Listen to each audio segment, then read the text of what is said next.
Hello. Yes, sir. Okay, 1 minute. Okay, slide is showing. Yes, sir. So next slide is water quality. Water quality भी हम लोग effect पड़ता है। अभी तो हम लोग आगे पढ़ चुके हैं कि कैसे इफेक्ट पड़ता है। व्हेन सोल्यूट, सोल्यूट मीन्स क्या होता है? जो सॉल्युबल होता है ना। जो सॉल्युबल सब्सटेंस होता है वो वाटर में अगर डिजोल्व हो जाता है तो क्या करता है? वाटर हमारा क्या होता है? उसका क्वालिटी बदल जाता है। वाटर का क्वालिटी बदल जाता है। मीन्स अगर सपोज मान लो कि हम बहुत ज्यादा अगर साल्ट को सॉल्युबल कर दिए वाटर में, तो क्या होगा? साल्ट से हमारा इवेपोरेशन इजीली हो जाएगा क्या?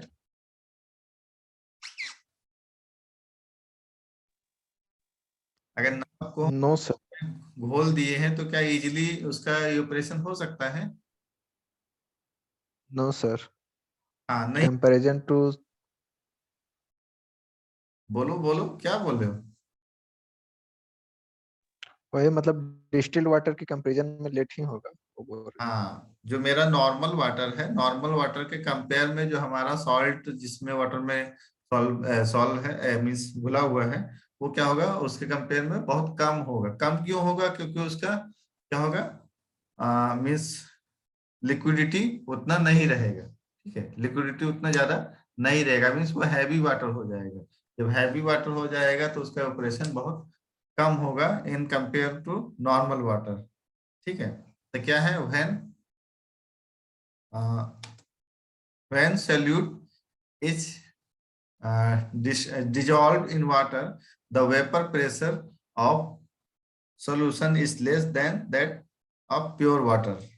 ठीक है, नॉर्मल वाटर जो प्योर वाटर होता है उससे कम हो जाएगा। ठीक है, hence causes reduction in the rate of evaporation. Reduction हो मीन्स ऑपरेशन में रेट उसका कम हो जाएगा। Thus, under identical condition, evaporation from seawater is about 2 to 3% less than that from fresh water. हमारा जो सी वाटर होता है कैसा होता है? खारा पानी बोलते हैं ना। सॉल्टी वाटर होता है सर। सॉल्टी वाटर, खारा वाटर नहीं होता। ठीक है, सॉल्टी वाटर होता है, इसलिए उससे थोड़ा कम होता है evaporation. Turbidity also affect the rate of evaporation by affecting the heat transfer with in the depth of water body. ठीक है, तो जो हमारा टर्बिडिटी मीन्स, टर्बिडिटी को क्या कहते हैं? हार्डनेस। ठीक है, हार्डनेस से टर्बिडिटी जो होता है वो भी अफेक्ट करता है किस पे? इवेपोरेशन पे। ठीक है, उसके हीट ट्रांसफर को अफेक्ट करता है। मीन्स वो पूरे बॉडी में हमारा हीट को नहीं जाने देता है। ठीक है, ऊपर ही ऊपर अगर रहेगा तो हीट ऊपर रहेगा तो ऊपर का ही पोर्शन वेपरेट होगा, अंदर तक हमारा वार्म ही नहीं करने देगा, वाटर को गर्म नहीं करने देगा। जब गर्म ही नहीं होगा तो उसको ऑपरेशन कैसे होगा? इसलिए उसको भी रिड्यूस कर देता है। ठीक है, फिर आता है measurement and estimation of evaporation. Evaporation को हम बहुत तरह से मेजरमेंट कर सकते हैं। The amount of water evaporated from A sir water. Hello बोलो। सर, बोल रहे कि डिस्टिल वाटर और नॉर्मल वाटर जो है, जो हम लोग हाँ, पीते हैं, उसमें सबसे ज्यादा एवोपरेशन किस में होगा सर, और क्यों? उसमें सबसे ज्यादा तुम्हारा ऑपरेशन होगा डिस्टिल वाटर में। ठीक है, क्यों? क्योंकि वो लाइट होता है। लाइट इसलिए होता है क्योंकि उसमें कोई इम्प्योरिटीज नहीं है। ठीक है, हार्डनेस नहीं होगा उसमें। ठीक है, नॉर्मल वाटर हम लोग कब, नॉर्मल वाटर उसको कहते हैं जो तुम्हारा मीन्स झरने वगैरह से या तालाब नदी वगैरह से तुम्हारा जो ऑब्टेन होता है। ठीक है, वो बोलते हैं नॉर्मल वाटर। ये जो तुम्हारा प्योरीफाइड वाटर होता है ये डिस्टिल वाटर हो गया, प्योरीफाइड वाटर हो गया। ठीक है, तो प्योरीफाइड वाटर जो होता है इसमें तुम्हारा क्या रहता है? बहुत सारे सब्सटेंस प्योरीफाई हो जाते हैं, बाहर निकल जाते हैं। ठीक है, बाहर निकल जाते हैं। आया समझ में? हाँ सर। ठीक है, इसलिए हमारा क्या होता है? जो नॉर्मल वाटर होता है उसमें ऑपरेशन ज्यादा होगा ड्यू टू डिस्टिल वाटर। हो सकता है डिस्टिल वाटर का ज्यादा हो क्योंकि उसमें इम्प्योरिटीज निकल जा रहा है। जितने भी इम्प्योरिटीज है उसमें से निकल गए तो नॉर्मल वाटर का ऑपरेशन कम हो जाएगा, डिस्टिल वाटर का ज्यादा हो जाएगा। ठीक है।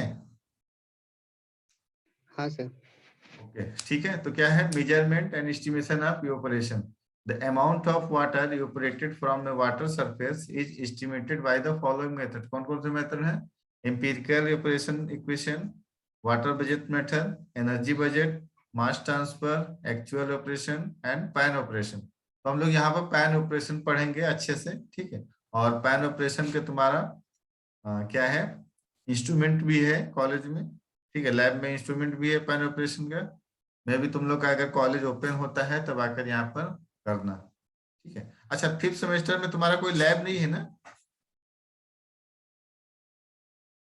हेलो, जी सर। कोई लैब है WRE का? जी सर है। कौन सा लैब है? WRE का लैब? जी सर है, तो कौन सा लैब है? WRE का लैब है? सर चेक करते। चेक करो। जियोटेक का लैब होगा, देन का लैब होगा, और सेशनल पेपर है सर, है सिलेबस में सेशनल लिखा हुआ है सर। हाँ, ये ऑप्शनल पेपर है इसलिए इसमें लैब नहीं होगा, ठीक है, इसमें लैब नहीं होगा। ट्रांसपोर्टेशन इंजीनियरिंग होगा, उसमें लैब होगा मे बी, जियोटेक में होगा, देन RCC में होगा। अच्छा, तुम लोग का पेपर स्टार्ट हो रहा है 13 से, तुम लोग का फर्स्ट इंटरनल जो पेपर होगा वो 13 से स्टार्ट होगा। मैं भी हो सकेगा आज इवनिंग में मैं नोटिस निकालूंगा। सर एग्जाम किस पे होगा? एग्जाम तुम्हारा LMS पे होगा, ऑनलाइन होगा। अभी कुछ ओके सर। एक्टिव नहीं है ना, तो LMS 2 दिन में एक्टिव हो जाएगा, 2-3 दिन में। उसका टेंशन तुम लोग मत लो, तुम लोग इनरोल भी हो जाओगे सभी लोग। Okay, yes sir. और कोई Yes, क्वेश्चन sir. है? और कोई क्वेश्चन हो तो पूछ सकते हो रिगार्डिंग योर एग्जामिनेशन। हाँ, एग्जामिनेशन के रिगार्डिंग में एक और इंफॉर्मेशन है कि इस बार फी का भी कंडीशन यहाँ पे देखा जाएगा। फी से भी जो नहीं सबमिट है जिसका, उसको भी डिवाइड किया जाएगा, ठीक है। पिछले एग्जाम क्या किया था, अलाउ कर दिया गया था सभी लोगों को, अब अलाउ नहीं किया जाएगा क्योंकि अभी नोटिस निकालेगा प्रिंसिपल सर। सर कौन सा सेमेस्टर का सर? फीस सेमेस्टर का भी देना होगा क्या सर? हैं? फीस Fifth semester सेमेस्टर को का देना फी भी होगा। देना होगा क्या सर? आकाश तुम बोलो पहले, बोलो आकाश। सर फिफ्थ सेमेस्टर का भी देना होगा फीस? 5th सेमेस्टर का? हाँ, जी सर। करंट सेमेस्टर जो का भी अभी सबमिट, करंट सेमेस्टर का भी सबमिट हो रहा है, और प्रीवियस ईयर का फीस तुम्हारा जमा ही होना चाहिए। प्रीवियस ईयर का क्लियर है सर, बस फिफ्थ सेमेस्टर का नहीं मैं दिया। क्या बोल रहा हूँ पहले ध्यान से सुनो। अगर प्रीवियस ईयर का ही मेन है, सबमिट होना चाहिए, करंट ईयर का भी फीस सबमिट हो रहा है, ठीक है। Okay sir, go, thank you. और सर आप यदि पूछो करंट ईयर का नितेश। भी सर अभी करंट सेमेस्टर का भी फी ना दे तो सर इसमें टेस्ट में प्रॉब्लम होगा क्या सर देने में? प्रॉब्लम नहीं हो रहा है, बट अगर दे सकते हो तो दो, ठीक है, क्योंकि उस पे नोटिस पे आएगा तुम्हारा करंट सेमेस्टर का और प्रीवियस सेमेस्टर का तुम्हारा सबमिट होना चाहिए। बस मोस्ट इम्पोर्टेंट इज दैट तुम्हारा प्रीवियस ईयर का सबमिट ही होना चाहिए, क्योंकि प्रीवियस ईयर का बहुत यस लोगों सर। का नहीं सबमिट है, ठीक है। अभी नोटिस में जो होगा वो होगा, मैं तो अभी कुछ जान नहीं रहा हूँ सही से, ठीक है। ये करंट सेमेस्टर का जमा होना ही चाहिए, मे भी हो सकता है कि जमा होना चाहिए, अभी नोटिस निकलेगा तो देख लेना। Okay sir. Okay, sir 2 semester का जो पढ़ाई नहीं हो रहा है, जियो टेक्निकल और इन्वायरमेंटल स्टील स्ट्रक्चर सर। हाँ सर स्टील स्ट्रक्चर और इन्वायरमेंटल। अमृता तुम एक काम किया करो, अगर तुम क्वेश्चन पूछ रहे हो तो माइक ऑन रखो अपना, ठीक है। अमृता कुमारी, अपना माइक ओपन करो पहले। जी सर। हाँ, तुम अगर क्वेश्चन पूछ रहे हो तो माइक ओपन करके रखा करो, ठीक है, बार बार टप टप करने का जरूरत नहीं है। हाँ पूछो, क्या बोल रही हो, क्या क्या सब्जेक्ट? सर स्टील स्ट्रक्चर और इन्वायरमेंटल। स्टील स्ट्रक्चर एनवायरनमेंट का तुम्हारा सब्जेक्ट का क्लास नहीं हो रहा है तो उसके लिए नोट्स प्रोवाइड कर दिया जाएगा, नोट्स से पढ़ना और वहीं से ही तुम्हारा क्वेश्चन आएगा। ठीक है, ठीक है सर, ठीक है सर। ओके। सर मेरा ना पिछले मतलब सेमेस्टर का 550 रुपया बाकी है, तो अभी जमा कर सकते हैं क्या वो? 550 रुपया बाकी है तुम्हारा? हाँ, तो अभी जमा कर सकते हैं कि? जमा कर सकते हो, नहीं करना ही है तुमको, वरना एग्जाम में नहीं बैठने पाओगे। नहीं सर, मतलब जैसे अमाउंट कम है ना, तो वही लग रहा है कि फिर उसके बाद अगर कोई दिक्कत तो नहीं हो जाएगी, इधर उधर तो जब नहीं हो अमाउंट जाएगा? कम है तो तुम पूछ क्यों रहे हो? सर तो पूछ ले रहे सर, कोई दिक्कत तो हाँ, नहीं हो जाएगा ना इधर नहीं उधर दिक्कत तो जैसे होगा ही, दिक्कत भेजेंगे? तो होगा ही, दिक्कत होगा, ठीक है, सर, सर सबमिट वो कर दो। दिक्कत का नहीं सर, जैसे अमाउंट वो वाला कम है तो इधर उधर गए तो नहीं, जैसे बोलेंगे कि तुम 2 बार दे चुका है, इस बार अलग से दे रहा है, तो मतलब कुछ कोई दिक्कत नहीं कैलकुलेशन। होगा, तुम कॉलेज के अकाउंट नंबर में फी पे करो, उसके बाद हमको रिसिप्ट भेजो, ठीक है, हाँ तो यूटीआर तुम्हारे ठीक अकाउंट में चढ़ जाएगा, बात खत्म। ठीक है, ठीक है सर, थैंक यू। ओके। चलो टॉपिक पे आते हैं, ठीक है। तो ये सारे मेथड्स हैं जिससे हम लोग अपना मेजरमेंट एंड एस्टिमेट कर सकते हैं किस चीज को, ये ऑपरेशन को। ओके, देन आगे बढ़ते हैं। इंपीरिकल फॉर्मूला, ये जो है तुम लोग फॉर्मूला वगैरह देख लेना, क्योंकि इसमें बहुत कम ही चांसेस है तुम्हारा एग्जाम को, सॉरी, प्रॉब्लम आने का। ठीक है, बस ये है कि ऑलरेडी देख लो, इंपीरिकल फॉर्मूलास ये है। देन वाटर बजट मेथड है, ठीक है। अच्छा, मेन एक है पैन ऑपरेशन, तो पैन ऑपरेशन अभी हम दिखाते हैं, उसी वही मेन है तुम्हारा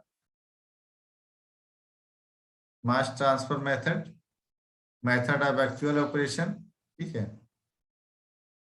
पैन ऑब्जर्वेशन, पैन ऑब्जर्वेशन ये इंपॉर्टेंट है तुम्हारा, ठीक। अच्छा, पैन ऑब्जर्वेशन मीन्स क्या समझते हो? पैन मीन्स क्या होता है?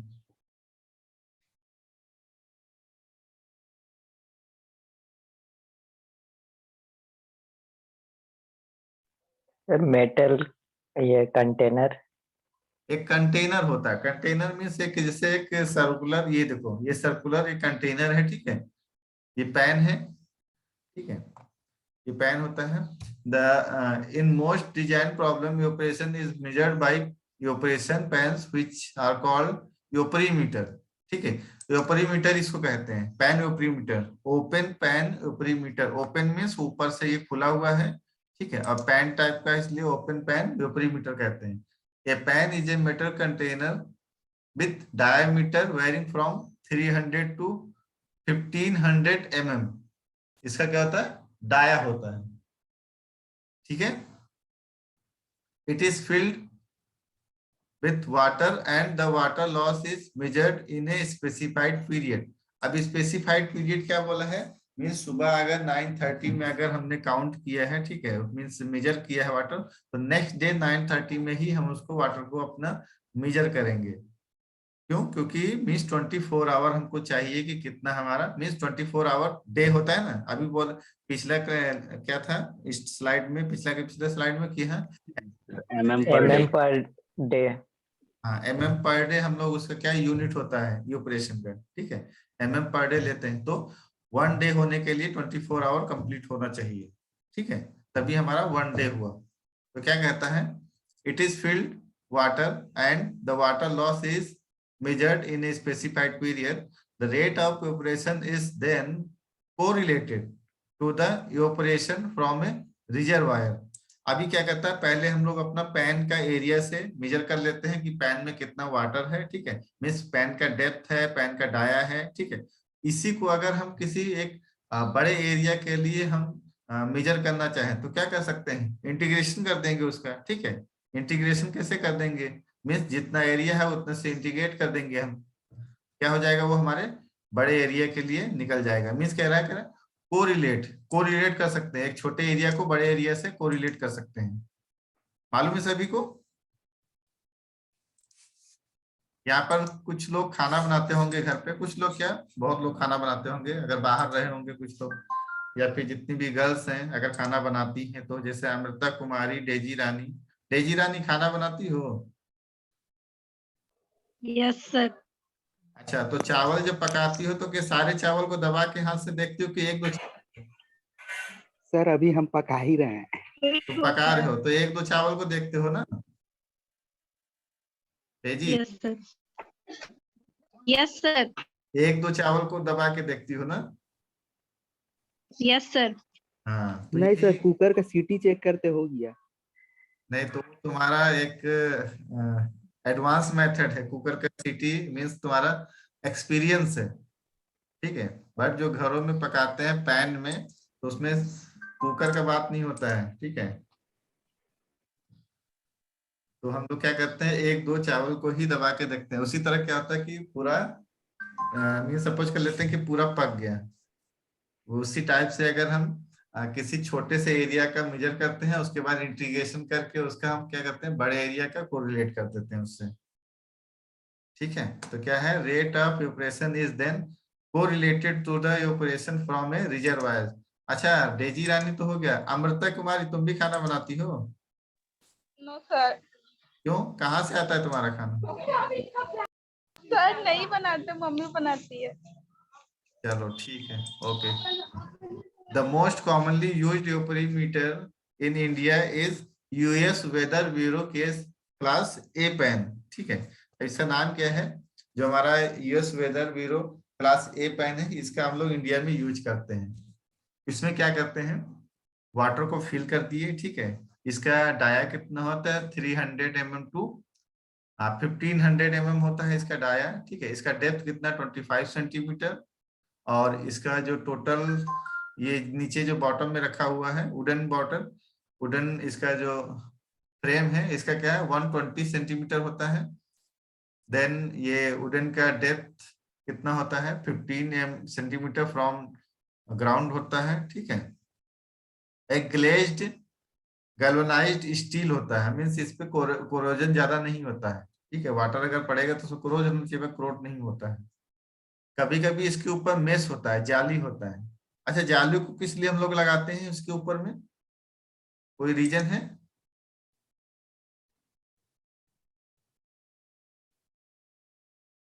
Hello, any reason to place mesh on this pan?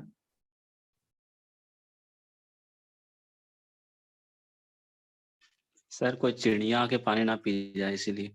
Yes, very good. Means उसमें कुछ चिड़िया वगैरह या बर्ड्स वगैरह जो भी है, अनवांटेड चीज उसमें ना हो, ठीक है। और उसके बाद क्या होता है, उसके बाद क्या होता है कि लीव्स होता है, उसके बाद फिर ट्रीज के मीन्स ट्रीज वगैरह जो भी उसमें स्टेन वगैरह होती है, वो सब उस पर ना गिरे, ठीक है। मीन्स वो कंटेमिनेट ना करे वाटर को। अगर वाटर को कंटामिनेट करेगा तब भी हमारा वो इवेपोरेशन इफेक्ट पड़ेगा, ठीक है। हाँ, कभी कभी क्या होता है, अगर हम मेश नहीं लगा रहे हैं इसके ऊपर, अगर इसके ऊपर मेश नहीं लगाते हैं, तो एक ऐसा लिक्विड इसके ऊपर डाल देते हैं, ऑयल वगैरह, कि जिससे हमारा इंसेक्ट न उसमें बैठे, है ना, और ना हमारा बर्ड्स वाटर को पी के जाए। बट ऐसा ऑयल वगैरह डालते हैं जो हमारा इवेपोरेशन पे इफेक्ट ना डाले ज्यादा, ठीक है। ज्यादा वाटर पे इवेपोरेशन पे इफेक्ट ना डाले। सपोज मान लो कि हमने अभी क्या है ये, कौन सा ऑयल है,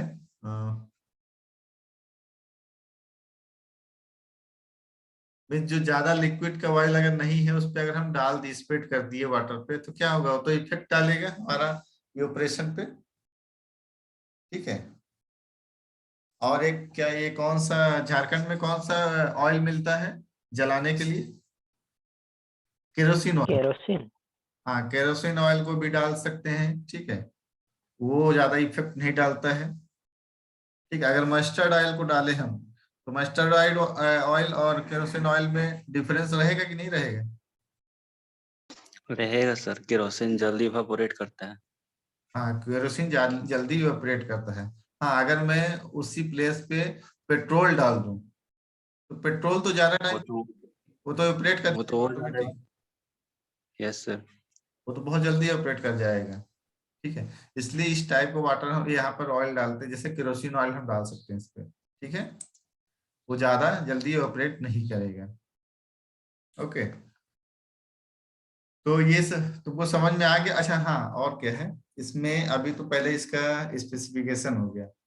देन क्या होता है, इसमें एक हमारा जार भी रखा रहता है छोटा सा, ठीक है, छोटा सा जार रखा रहता है, उसमें हमारा मीन्स स्केल रहता है, स्केल रहता है, और हम लोग स्केल से मेजर करते हैं कि वाटर कितना, वाटर का डेप्थ कितना डिक्रीज किया है, ठीक है। एक लेवल तक मेंटेन कर देते हैं। सुबह 8:30 में हम लोग 8:30 AM पर हमने मेंटेन कर दिया वाटर लेवल को। उसके बाद फिर 24 आवर के बाद हम उसको देखते हैं, मेजर करते हैं कि हाँ उस मीन्स स्केल का लेवल, वाटर का लेवल कितना है स्केल में, ठीक है। तो उससे हमको पता चल जाता है कि हाँ इतने टाइम में इस एरिया का वाटर जो है, मीन्स एरिया तो हमको मालूम ही हो गया कितना एरिया है और कितना डेप्थ है, ठीक है, मल्टीप्लाई करके निकाल लेंगे। मीन्स इतना एरिया का इतना डेप्थ में इतना डिक्रीमेंट हो रहा है, तो अपना जो मेरा स्पेसिफाई एरिया होगा उसमें कितना एरिया में कितना इवेपोरेशन होगा, ठीक है। ये काउंट कर सकते हैं। Yes sir. ओके, ठीक है, तो ये हमारा निकल सकता है। देन है एडवांटेज क्या? सर वो डेप्थ जो 5 सेंटीमीटर रखे हैं सर, वो टेम्परेचर के लिए रखे हैं क्या? मतलब सॉइल से उसको कोई फर्क ना पड़े ऐसे, इसलिए सर। ये जो नीचे रखा हुआ है 5 सेंटीमीटर डेप्थ है, हाँ सर। 15 है बाबू, 15 है, ठीक है। अच्छा 15 है sir. 3 centimetre above the ground है। मीन्स ये हम फ्रेम इसलिए बनाए हैं क्योंकि इसका जो हमारा वाटर का जो, सॉरी, ये जो पैन का टेम्परेचर पे इफेक्ट ना पड़े, क्योंकि हमारा जो ग्राउंड सरफेस है, ग्राउंड सरफेस का भी तो टेम्परेचर पास हो सकता है इसमें पैन में, इसलिए उसका भी इफेक्ट ना पड़े इस पे। और क्या है कि उसका भी जो हमारा मॉइस्चर है इस पैन में ना आए, इस पैन में मॉइस्चर ना आए। मॉइस्चर मतलब कि टेम्परेचर, पैन में टेम्परेचर उसका ना आए, मॉइस्चर ना आए, और ये हमारा इवन प्लेस में रहे। इवन प्लेस के लिए हम लोग अपना ये फ्रेम लगाते हैं, ठीक है। और जो भी यस सर। है इंसेक्ट वगैरह वो भी इसमें ना आए अंदर में, इसलिए हम लोग क्या करते हैं, थोड़ा फ्रेम पे रखते हैं, हाइट पे रखते हैं। आया समझ में? Yes sir. Okay, then next बढ़ते हैं एडवांटेज। अच्छा, अब एडवांटेज क्या है इसका, इसको हम इजीली क्या कर सकते हैं, इंस्टॉल कर सकते हैं। और इसमें मेजरमेंट भी मैनुअली होता है, और कभी कभी हम ऑटोमेटिक भी मेजरमेंट कर सकते हैं इसमें। मैनुअली कैसे कर सकते हैं, स्केल से हम लोग देख लेते हैं कि कितना स्केल इसमें मीन्स कितना वाटर का डिक्रीमेंट हुआ है डेप्थ में, ठीक है। बट डिसएडवांटेज क्या है, डिसएडवांटेज ये है, the pan gives higher rate of evaporation than that of large free water surface. अभी क्या है कि मीन्स इसका जो पैन का हाइट है, मीन्स जो पैन का डेप्थ है बहुत कम है, ठीक है, और एरिया भी कम है। तो अगर इसको किसी चीज से अगर हम रिलेट करते हैं, किसी चीज से अगर हम रिलेट करते हैं, तो वो मीन्स 100% इक्वल नहीं आएगा। मीन्स क्या कहते हैं कि एक्यूरेट नहीं आएगा। एक्यूरेट क्यों नहीं आएगा, क्योंकि इसका जो डेप्थ है कम है, और ये बहुत जल्दी वार्म हो जाएगा, हीट हो जाएगा ये वाटर, ठीक है। ये वाटर जल्दी हीट हो जाएगा। अब जल्दी हीट होगा तो क्या होगा, जल्दी से ऑपरेशन स्टार्ट हो जाएगा। बट जिससे हम रिलेट कर रहे हैं वो एरिया में भी हो सकता है बहुत लार्ज हो, डेप्थ हो, तो वो ज्यादा हीट ना करे, ठीक है। इसलिए ये एक्यूरेट नहीं होता है इस पेन से। और क्या इफेक्ट है, effect of wind and radiation are more which overestimate the evaporation rate. अभी यहाँ क्या हम पहले बोले थे कि रेडिएशन जब होगा तब भी हाई मीन्स इवेपोरेशन ज्यादा होता है, ठीक है। तो रेडिएशन वगैरह जब इससे पड़ेगा तो ओवर एस्टिमेट मीन्स बहुत ज्यादा इसका मेजरमेंट दे देता है इसमें, इस पैन में। तो इसको हम रिलेट कैसे कर सकते हैं अदर मीन्स जो हमारा लार्ज एरिया है। मीन्स इसमें कुछ एडवांटेज भी है और कुछ डिसएडवांटेज भी है, बट जो इंडिया में है हम इसी पैन को यूज करते हैं, ठीक है। हेलो, तो किसी को यस सर। अभी कोई क्वेश्चन है अभी इसमें, ये ऑपरेशन? सर सबसे एक्यूरेट मेथड कौन सा है? एक्यूरेट मेथड तो तुम कह सकते हो कि अभी देखो यहाँ कौन सा मेथड थे, बहुत सारे मेथड है, जैसे वाटर बजट मेथड है, इंपीरिकल ऑपरेशन है, ये भी अच्छा है, ठीक है। मास ट्रांसफर मेथड है,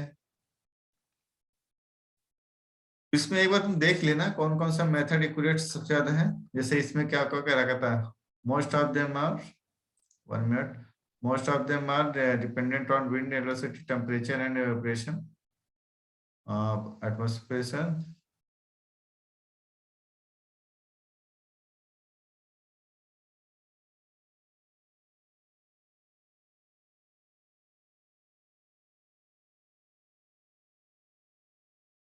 ये देखो energy budget method similar to the water budget approach, it is the most accurate method। जो एनर्जी बजट मेथड है ये हमारा एक्यूरेट है। A heat balance following the principle of the conservation of energy is evaluated from incoming, outgoing and store energy। ठीक, means ये जो हमारा energy budget method है ये एक्यूरेट मेथड है। एक्यूरेट मेथड कैसे बोल रहा है, मीन्स जितना हमारा उस पे हीट पड़ रहा है वाटर पे उतना ही हमारा क्या होता है, ट्रांसफर हो रहा है। देख लो ये जो सनलाइट है ये इस पे वाटर बॉडी पे पड़ रहा है, उतना ही हमारा ट्रांसफर हो रहा है। Means energy for open surface operation Q E U, ये क्या है कि ई नॉट, ये क्या Q S minus Q R S minus C, इतना जितना भी है ये सब ऐड होके कितना आना चाहिए हमारा, जितना पड़ रहा था उस पे। ठीक है, तो ये अगर ये हमारा क्या है, एक्यूरेट मेथड है, एनर्जी बजट मेथड। उसके बाद सेकंड कौन है, मास ट्रांसफर मेथड। ये क्या है, mass transfer if the boundary layer to calculate the mass of vapour water vapour transfer from surface to the surrounding atmosphere. Means सबसे accurate हमारा यही है, ठीक है, एनर्जी बजट मेथड। ठीक है, यस सर। तो आज यहीं तक रहने देते हैं, फिर नेक्स्ट क्लास में हम नेक्स्ट टॉपिक स्टार्ट करेंगे। और किसी को कोई क्वेरी हो तो पूछ सकते हो अभी। और एक बार अपना सभी लोग अटेंडेंस सेकंड क्लास का बना दो, open your video. Umang Kumar, Akash Gop, Anuj Oraon, Daisy Rani, Amrita Kumari, Rajdeep Verma, Nitesh sir, where is Akash Gop and Priyaranjan Kaushal?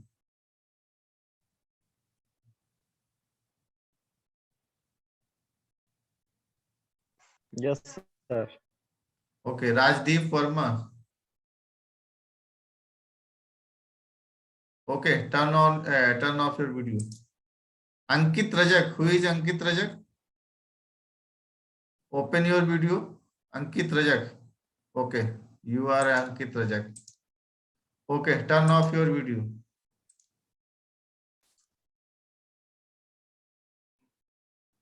Okay, thank you for today class. Okay, thank you. Thank you sir. Thank you sir. Thank you, sir. Okay. Sir